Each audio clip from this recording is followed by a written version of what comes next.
Folks, I am going to introduce you. There's several people that will be coming in. Dr. Howard Okay. from ROTC Okay. at school. And there are several people that have expressed an interest in joining the military because they're looking at potentially working for a federal agency like the FBI. We also have some people that will be selected as interns for ATF. So I appreciate you, and let me just introduce you. And Awesome. Well, welcome, and I thank you for the invite. And I know, Mr. White, you are very resourceful because you found the right person to get me here today, and that's my senior executive assistant, Janice Alton. She knows how to track me down.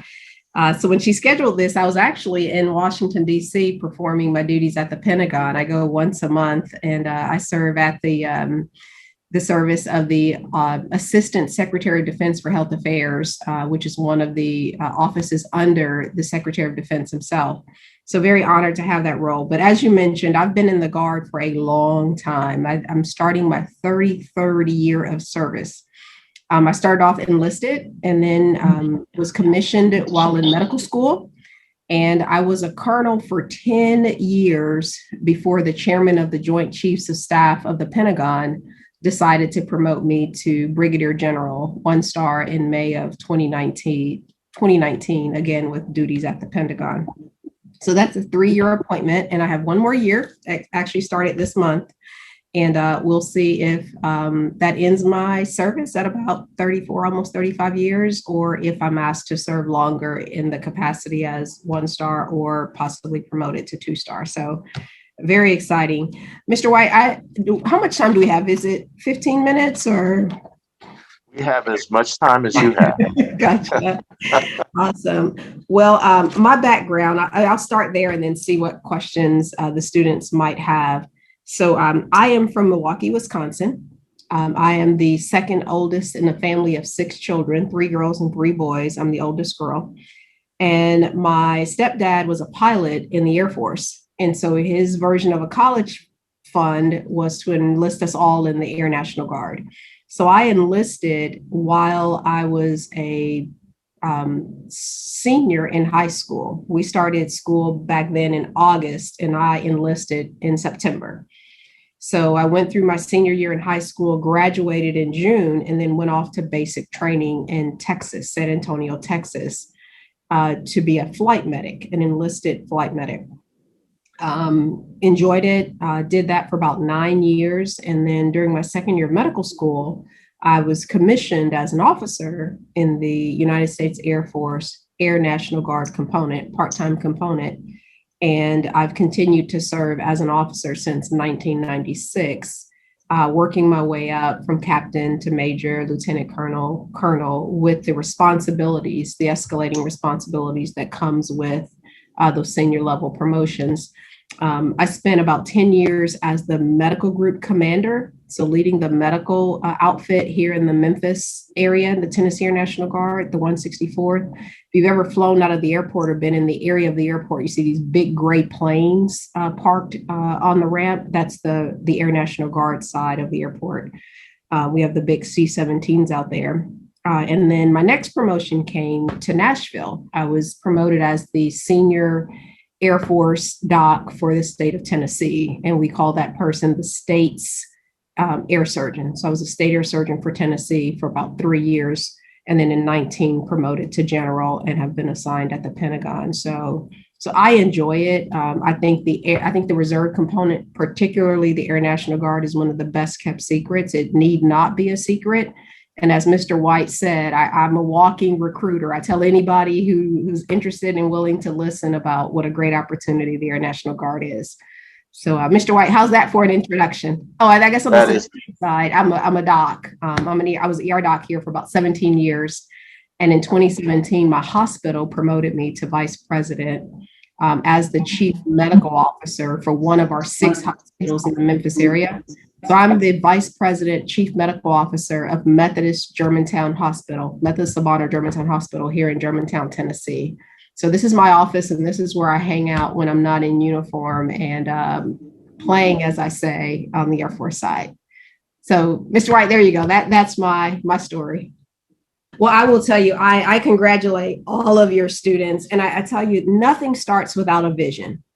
You know, if you don't know where you're going, you're going to end up somewhere, but it's probably not where you would expect it to be. Some of us get lucky, right? But I would applaud any student who sits down and gives deliberate thought as to what discipline they would like to pursue. And there's nothing wrong with changing your mind, but you need that exposure to opportunities to know what your passion is and what your true destiny is. So kudos to you. Kudos for having the courage to pursue that vision.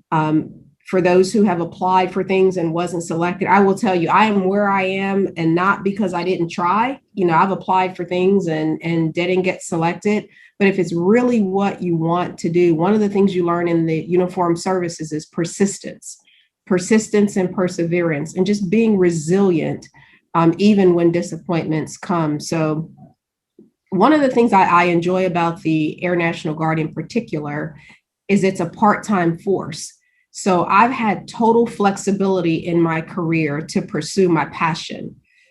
There is a Guard unit in all 50 states and 4 territories in the United States. So you can still serve and get the benefit of being a uniform member, or being a member of the Department of Defense or the government, and still work in the civilian sector. So I was a civilian the entire time I served, and we're referred to as citizen soldiers in the Air National Guard, because you're a citizen first, but when needed, you pick up arms and you serve in capacity. Now, of course, the traditional image of the Air National Guard was the farmer, you know, with his hat, musket in hand, and dressed in farm clothes and pulling his plow behind him. And that image was of a citizen who would drop the plow in the field and pick up their rifle or their musket. So as you're thinking about your career choices and thinking about serving, just know in the Air National Guard, you can still pursue your civilian career, go to school, do what have you, while you're still serving and being trained in whatever discipline you're going to pursue. And also know in the state of Tennessee, they passed an act or a law that provides 100% tuition assistance for any member of the Tennessee Air National Guard or the Tennessee Army National Guard. So without an active duty commitment, you can go to school and get your associate's, your bachelor's, and master's degree while serving in the Tennessee Air National Guard with no additional commitment. So I think that is huge. A great opportunity. So I would encourage you all to pursue what your passion is. Don't be dissuaded if you get into it and you find that you're excited about something else. There's tons of opportunities. As far as those that are interested in shadowing, COVID made that really hard last year because of the social distancing and restrictions. But I would echo what Mr. White has said, you know, find someone in your community, or even if you have to come to Memphis, for example, for neurosurgery, Sims Murphy is a huge neurosurgery program here in town, and they train all the neurosurgeons. So I would reach out, just go on their website, even if you have to, and just reach out and see if they're opening up yet for shadowing, for students to shadow. But I think that's a great opportunity to work with someone in the discipline that you're pursuing to see if you can just shadow them and get a better sense of what the work is like. Mr. White, I see you brought up another student. Yes, Xander, just stand up, come up on over, and 2 lawyers, right? Yes. Okay, come on over, psychologist. Xander has a distinction of having a 4.56 GPA. Wow. Congrats. He is one that wants to be a criminal defense attorney. Mm-hmm. And so have encouraged him to look at becoming a federal public defender. Mm-hmm. Awesome. Military as a pathway, because I know that when you have a military background and you're seeking work for the federal government, it provides its own benefits in terms of leverage. Definitely. And specifically for Xander. So when you're like myself, I was pursuing ultimately a career that in the military is an officer level, a physician, right? You're in the officer corps or officer ranks, but there are supportive roles even at your age now that you could enter into that give you a leg up, and you still get valuable training that builds upon what you ultimately want to do. So for example, in the Army National Guard, the Air National Guard, and even the active duty component, they have paralegals. So you could join the Guard and work in the JAG's office, the legal office, as a paralegal. And just imagine how much more knowledge you would have over your peers who have, not had that experience while they're pursuing their undergraduate studies. And then once you complete your degree and you go to law school, you still have that time in service. You're serving as a patriot, and literally you just commission over as a JAG. So that's one way of doing it. I've heard other people, hey, my discipline's going to be medicine, or my discipline's going to be law or legal. I want to go into maintenance and learn how to work on engines. So they see it as kind of a hobby to pursue something that their full-time discipline wouldn't have had. But I would encourage you, if you're interested in joining the military now, Air Force or Army, the state of Tennessee will pay your undergraduate tuition. You will have time and grade, make money doing your drill weekends, be able to travel and do cool trips. The Memphis unit is going to Alaska this summer. They're going to Germany, Ramstein Air Base, and they're also doing some training in Bulgaria. So the folks that are in the Memphis unit right now, imagine being a student deciding, do I want to hang out in Alaska and go salmon fishing on my time off? Do I want to go to Germany? Or do I want to see the country of Bulgaria? So that's just an example of how you could, set a path that would still get you to where you're going, but just be so much more enriched, and you'd be prepared for that final destination, in your case, as a lawyer. Okay, Mr. White. Jordan in the center wants to be a psychologist, and Zachary, an attorney as well. Awesome. So just wanted to have you take a look at them. Yes, awesome. Yeah, I would encourage any student that's interested. Some I've heard them say, well, what I want to do is an officer career, so I'm just going to wait until I'm an officer and then do it. But I would encourage you to, if you're interested, join as an enlisted member and learn about service and learn about the branch that you're serving in. All of my siblings did that. We were all, 4 of the 6 swore in the enlisted corps. I have all 3 brothers were jet engine mechanics. The brother, you probably can't see him, but he's in this picture behind me. He started off as a jet engine mechanic, enlisted, then crossed over into medical because he was interested in the medical field. So he was a flight medic like I was. And then he too went to medical school, became a doctor, and he's now a flight surgeon, a flying doctor in the military. And he's going to actually deploy next week to go to a Sandy location to help out a unit that needs a military doctor there to take care of their flying force. So again, lots of opportunities. And he's an ER doc as a civilian. So my little brother kind of followed in my footsteps. So tons of opportunities. So we had some questions for you. I sent them. So I didn't know if you want to look at those or continue, however. And folks, if you have long, just raise your hand, and we'll make sure that you get to address your question. Yeah, Mr. White, I have the questions and I have answers to all of them, but I guess, are there any that the students are more interested in, or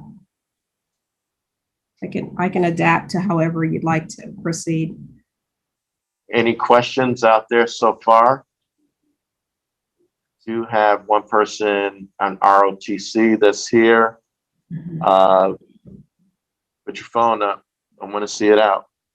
Somebody get the door. I'm going to introduce you. She's coming in right now. She is a student that is going to represent the state of Tennessee at the FBI Academy this summer. She is also giving a speech before FBI agents. next week. Hello. It's Hey, nice to meet hello. you. Yes, congratulations. Thank you. She plans on going to the Air Force Academy. She is a Awesome. sophomore. She has a 4.36 GPA Wow. and was featured on the news doing community service work, raising money as well as other supplies for the largest domestic violence shelter in the state of Tennessee. Awesome. Congrats. Thank you so much. Air Force Academy. Woo. Yeah, I went the civilian route, but a lot of the people I served with were Academy grads, and it's definitely a good way to go. Yeah. Okay. Awesome. Thank you. So if you have any questions, she just asked before she gets into the list of questions, if anybody had questions, she would be willing to address those. And you might, so you can just have a seat right there. Sophia, come on up real quick. Sophia. Okay. Sophia is interested in being a surgeon. And she is here as well. So just to say hello.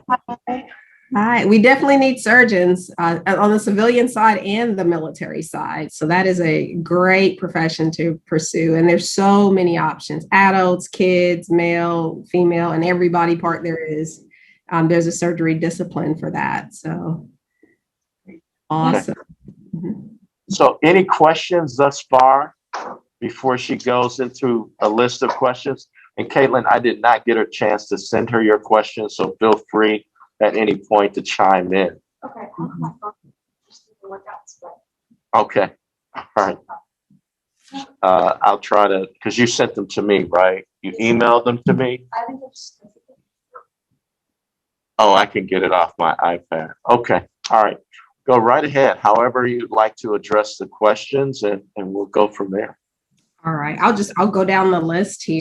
So for me, I honor the values of hard work, selfless service and excellence, and then stay committed to what it is that I've established that I need to do. And it costs you far less money and takes you far less time because you don't do a lot of reworking. So, Mr. White, should I continue, or are there any questions? Any questions so far? Put your phone up. Go ahead, Caitlin. We're just setting up the tripod because I've been holding my phone up the full time. Go ahead, Caitlin. Okay. What advice do you have for a student right now? What steps I should take to be prepared for the Air Force? Can you repeat that, Mr. White? What steps would you recommend for a young lady to prepare for the Air Force? Yeah, so it sounds like with the academic excellence that Mr. White has shared, you're doing the very first step, which is preparing yourself just academically. So militarily, I would probably break it down into three broad categories. Number one, mentally, researching the branch of service you want to join. So in this case, if it's the Air Force, Google the United States Air Force and just read about the branch and what it's about. If you're looking at a reserve component like the Air National Guard or the Air Force Reserve, kind of read up on that and do like you're doing today. Talk to someone who's familiar with service in that area, and then think about what it is you'd want to do. How would you like to serve, in what capacity, what role? So that kind of gets you mentally prepared. The second thing you have to do is related to school and what you're doing now. For every job in the military, no matter what branch, no matter what component, so Army, Navy, Air Force, Marine, Coast Guard, active duty, reserves, or National Guard, there is an entrance test that you take. If you're enlisted, it's the ASVAB. If later in life, after you have your degree, you're applying for an officer test, it's the AFOQT, the Air Force Officers Qualification Test. And certain jobs have certain scores, minimum scores that are required to be able to do that job. So your academic preparation that you're doing now in school helps you perform better on those entrance tests. And then the third big category is physical ability. So we all have fitness tests and physical requirements that we have to meet.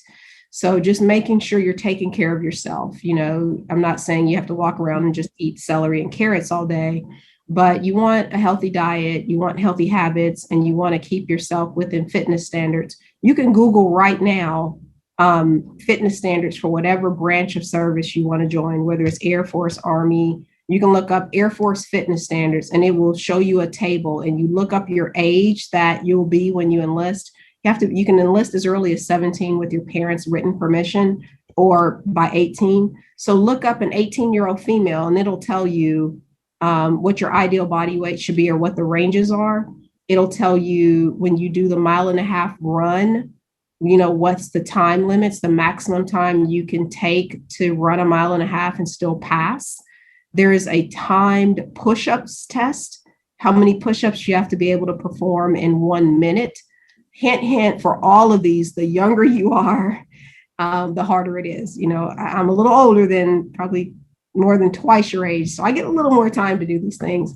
But it's a 1.5 mile run, a minute of push-ups, a minute of sit-ups, and an abdominal circumference measurement. So you can look and see now for all of those what the minimum requirements are, and I would just make sure you're prepared to do that.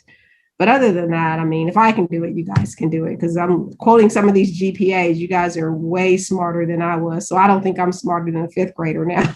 So the show, yeah. Did that help? Was that a helpful answer? Or did you have a follow-on question? Yeah. Okay. All right, Mr. White, any other questions, or should I continue with the list? I guess you can continue. I'm sure Caitlin has a few more interspersed. Gotcha. All righty. How did you become interested in pursuing medicine as a career? So this is very interesting, because I will tell you, up until 9th grade, I had my heart set on being a lawyer. Man, I would argue with my siblings just for the sake of having an argument, right? I just enjoyed it so much.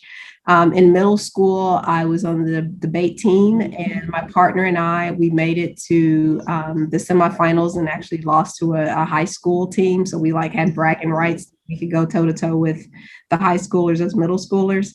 I just really love the concept of just, researching your topic, getting your thoughts organized and being able to deliver them in a succinct, organized manner to where you could win the debate, right? Sound really cool. And the thought that somebody would pay me to do that for the rest of my life just seemed like a great profession, right?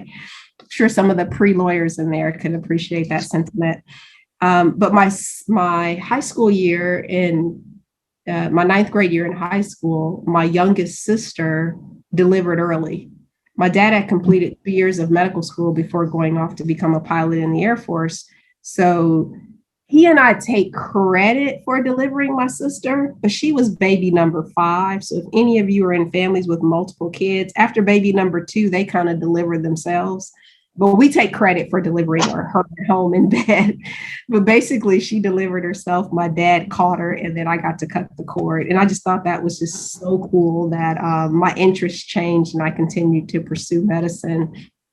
And I think the body's fascinating, even down to the cellular level. My husband says I'm like the ultimate geek. But that was probably the most pivotal point in my shift in career focus from a law-based career to medicine. And actually you can do both, because there are MD-JDs out there, people that are doctors who go back and become lawyers and vice versa. And they do legal medicine, but it's kind of not my passion. I just love blood and guts, and that's probably where I'll stay. Why did you choose to attend the medical college in Wisconsin? So I'm from Wisconsin, but if you remember, I moved away to the East Coast for college. And if you're 17-year-old moving to DC, Maryland, Virginia area, I mean, it's like utopia, right? You have made it. So probably like leaving a farm and moving to New York City, right? But here, so the first question says, what did your parents do to help shape your future? So as I mentioned, I am one of 6 children. And I think the most important thing my parents did for me, and you'll find me when I speak of parents, I'll frequently speak of family, because we truly had the village concept. Grandparents that were involved in our rearing, aunts and uncles that helped care for us when my parents were working or in school. But I think two things that shaped who I am today, and one is the installation of good values, being respectful. So I grew up in a household where yes, ma'am, and no, ma'am were the only ways you would answer your parents. There was no what when they called you from upstairs. And then hard work at whatever you did, whether it was your chores at home or whether it was your schoolwork, was non-negotiable. So pursuing an education, having a secondary education, at least a bachelor's degree was, I mean, you knew that from elementary school that it was the expectation. Even though there wasn't a college fund to pay for it, you knew that excellence was the standard to be met. How did your dad convince you to join the Air National Guard? So I shared with Mr. White that when I joined, I was a senior in high school, just started my 12th grade year. And my dad took me out to the air base and he said, raise your right hand and repeat after me. And I said, raise your right hand and repeat after me, because he told me to repeat after him, right? I was being a smart aleck. And he's like, you do it again, you're grounded. So that's how I ended up in the Guard. I didn't have a master plan of, sign up now, retire in 20 years and make it to the rank of colonel or make it to the rank of brigadier general. I literally was just being obedient, but I knew that my parents wanted excellence for me and they wanted me to have a sound future. So it truly was foundational. And the way I understood it as a 17-year-old at that time joining the military, I mean, it seemed like a huge responsibility and I didn't know if I was ready for it. And my dad said, look, it's 1 weekend a month, 2 weeks out of the summer, you're gonna get some money for college. Back then they gave you like $140 a month towards books and fees and things like that. Some states were paying 100% tuition. My state wasn't. But also the skills that you learn, the professional development you learn, public speaking, creating presentations, just even knowing how to speak for yourself. And then, of course, long-term retirement benefits, which I wasn't thinking about. So the next question is, why pursue the Air National Guard versus other branches? So when we think of branches, we think Army, Navy, Air Force, Marines, and then I throw in the Coast Guard. So what I tell most people if they're considering the military is I say, consider what the branch does. What's the mission of that branch? So the Air Force is air superiority. The Army tends to be more ground superiority. The Marines, we're still trying to figure out what they do. If they tell us they have to shoot you, right? But every branch of the military has a focus or a purpose. I will tell you, I ended up on the air side because my dad was a pilot in the Air Force. Some people go Army simply because their family has been Army. But I would say if you have a passion for what the mission is, we have a Space Force now. So if you have a passion for that branch of service, I would encourage you to at least research that. But I will tell you, I solely ended up Air Force and Air National Guard because that's what my dad, the branch he was in. Second order effect, the Air Force is very academic. When I went to basic training, I spent 70, almost 80% of the time in a classroom, learning theory, learning something about my service, my branch of service, and then my technical school. When I learned about my medical job as a flight medic, it was all very academic. So I don't know if that helps any. The next question, did you resist your dad's advice? I told you, I raised my hand, repeat after me. I did. Resistance, not in a disrespectful way, but just as a teenager, not being certain or having a clear plan and not trusting myself to set up that plan. So resisted it in the sense of, I'm not sure I'm ready for this, but definitely appreciated someone there holding my hand and guiding me through what I did. And I will tell you, it was the best decision I made my entire senior year. The next question is, why did you pursue Howard University? So some of it was geographic, I'll be honest. So I grew up in an Air Guard family, which means we didn't move every 2 or 3 years like an active duty family, because in the Guard, you join a unit within a state, and that's where you serve. And if you're traveling to an area of service, a deployment or something like that, and then you come back home. The Guard doesn't pick up and move you halfway across the country. So I didn't move a lot in the Air National Guard. well, my dad was in the Air National Guard as a pilot. However, my senior year, he took an opportunity to move to Maryland to Andrews Air Force Base, where Air Force One is housed, the president's airplane. And we lived there for a year. So while I was there, my junior year, I started applying to colleges that were just in the DC, Maryland, Virginia area. So I applied to Georgetown and George Washington and American University and University of Maryland and Howard University. And growing up in Milwaukee, Wisconsin, I was attracted to the historically Black college and university experience. And Howard University was a very well-respected, reputable university in the area. So I got accepted before we moved back to Wisconsin.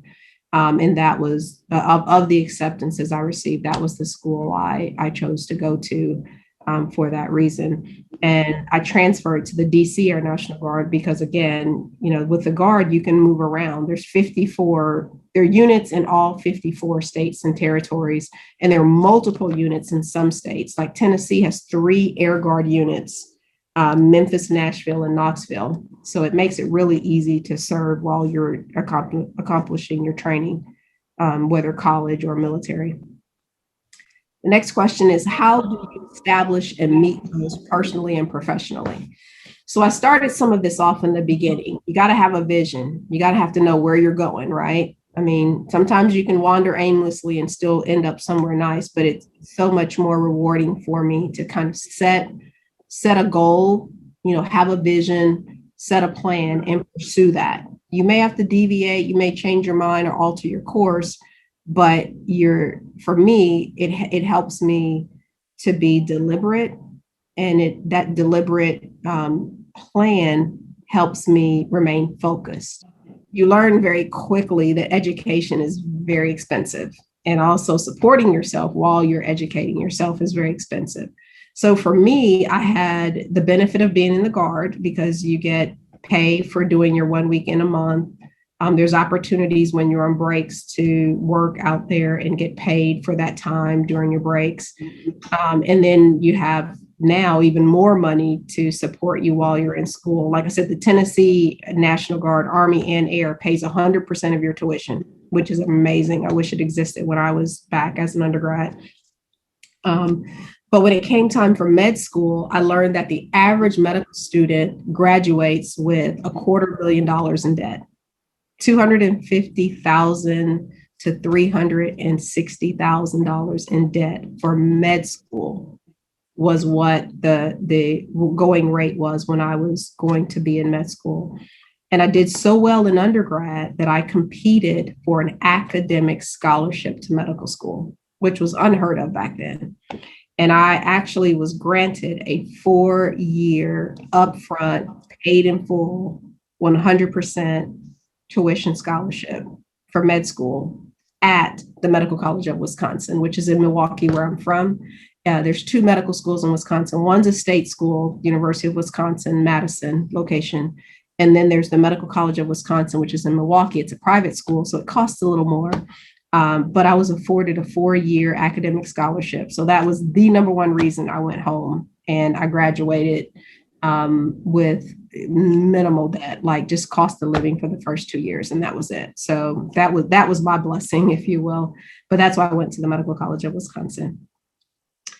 How did your pursuit morph into becoming a flight surgeon? Very good question. So remember, I started at the bottom of the barrel, if you will, as an enlisted member, as an enlisted medic, basically. And I find a mentor wherever I am. Some of my mentors are younger than me. They're in different disciplines, different walks of life. For me, a mentor is someone you can learn from and take away something positive that helps make you a better person, helps you professionally move ahead, helps you academically understand something. So I think we can learn from anyone. They don't have to be your superior. And one of the things I learned was as I rose in rank and rose in my career, the top of the medicine career, if you will, in the Air Force, the top doc is a flight surgeon. Right? Because you have to do special training, become a rated officer. That's why you wear the flight suit. You perform medicine at 30,000 feet, not just on the ground. So as I continue to pursue excellence and progress through the ranks, it's kind of like you're a mechanic, the top of the spear is the pilot, the person who's actually piloting the aircraft. That's the equivalent in medicine. You can start off as a medic, but the highest rating you get as a doc is a rated officer as a flying doc. And we call them flight surgeons. We're not all surgeons. I'm an ER doc by training. But that was just the top of my career path in the Air Force. And again, my pursuit of excellence, it was one of the things I decided to do. So I've been a flight surgeon since 2003. So, all right, I'll pause. Any other questions? I don't want to not answer a question, just going through the list.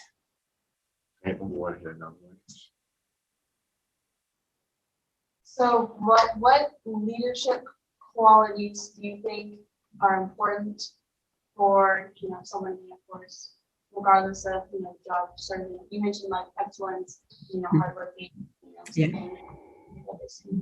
Yeah, that's a great question. So in any branch of the military you look up, they're going to have something comparable to their core values. It'll be things like honor, integrity, courage, service. So the Air Force has 3 core values, and we all know them like the back of our hand. First is service before self, right? So when you join the military, you're serving your country. It's a selfless, non-selfish act that you're taking. So any decision you make, it shouldn't be about you, right? Service before self, you're serving someone else, your country, the country we may be in support of in conflict, your fellow airmen in the military. So service before self is one. Integrity first. The core, I was telling her about the core values. There's 3: service before self, integrity first, and excellence in all you do. So that's for the Air Force, but each branch has their own set of core values. But that's what governs how we should behave or conduct ourselves, even outside of uniform. Even here at work, if I'm seen on TV doing something that doesn't honor those, I'm probably going to get a call from one of my generals. Gotcha. Thank you. Last question. Do you have a family, and how do you manage that? I do. I am blessed with 3 daughters. And of course, they all just listen to everything I say and they're most obedient, right? Probably not. Yeah, they're all teenagers. No, I'm married. My husband's, he's in the Air Force as well. He served active duty 8 years, traveled around the world. And he too is in the Guard, and he's in the Memphis unit. He's a colonel. He's the commander of the maintenance unit, the maintenance group. They take care of 8 planes that are out there, about $2 billion worth of assets. He has about 350 people that he manages. And then we have 3 daughters. One is a sophomore in high school. And then my other 2 daughters, 19 and 21, they're in college. And they work here at the hospital part-time as health screeners. We had to hire screeners for COVID, and they weren't doing anything, and they applied and actually got hired. And then my 96-year-old grandpa lives with me as well. So we're kind of a blended family taking care of our grandfather. How do we do it? So my kids grew up, even though I'm in the Guard and we don't travel around a lot like the active duty moving, what we would do is our summer training deployments, the ones that were to nice places, Japan, Germany, England, Alaska, Hawaii, we would bring our children. So one year, my unit went to Alaska. My husband flew over on vacation as a civilian with my daughters, and they got to tour Alaska. And then later that summer, his unit went to England. So there are pictures of my daughter at Buckingham Palace holding on to the gate. So we made our military service. We served as a family. So yeah, my kids we may have missed a birthday or something because we have military duty. But on the flip side, they got the rewards because we would travel as a family during the summer. So that helped us keep the balance. And then again, just being disciplined to know what our plan is, we're able to plan and schedule around those things that are flexible. So that's how we make it work. Thank you, guys. Mr. White, you should be very proud of your class, and I just look forward to staying in contact with you to hear how they do. But I'd love to just hear if any of them, if they decide to join the Guard. And the only requirement is you have to have an officer swear you in. So if we need to come to Mount Juliet and have a joint swearing in session, let's do it. Let's do it. Let's do it. All right. We'll have a great meeting, Yes. and we will be in touch. Thank you. Thanks, class. Thanks for the All right, invite. take care. Thank you.